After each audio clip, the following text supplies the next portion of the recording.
Magandang araw mga katropa. So ngayon ay araw ng Biyernes at tayo nga ay gagala. Pero may purpose. Ayan mga katropa, dito nga tayo sa Buntun Bridge, kung saan dito talaga yung ating final destination mga katropa. At ang ating kasama ngayon ay ang ating piloto at ang isa sa pinakagwapo naming katropang reporter slash host slash DJ. At siya nga ay kasalukuyang nagre-report no, dito sa Buntun Bridge. At ating makikita mga katropa ay talaga namang mabilis ang pagtaas ng tubig, no? At okay naman as of the moment yung daloy ng trapiko mga katropa.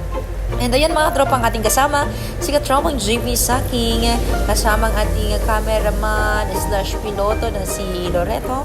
At ayan ho mga katropa, kasalukuyan silang nagre-record. At nagutom nga kami at biglang may nakita kaming siomai rice dito no, sa bahagi naman dito sa Katagaman. At ayan nga mga katropa, habang nag-aantay kanina kumakain, nakikipagkwentuhan nga tayo. Gawa nga nang meron tayong interview no, sa ating programang Pulso sa Sentro. At ayan nga mga katropa, sarap ng tawanan dito habang nag-aantay no, para sa ating interview mamaya. Sila katropang JP sa akin naman, katropang Loreto ay pumunta na no, sa bahagi ng Katagaman na talaga namang sobrang nabaha mga katropa. And syempre dito mga katropa, may kasama din kaming kumakain. No? Ayan si Kuya, gutom na gutom yan siya.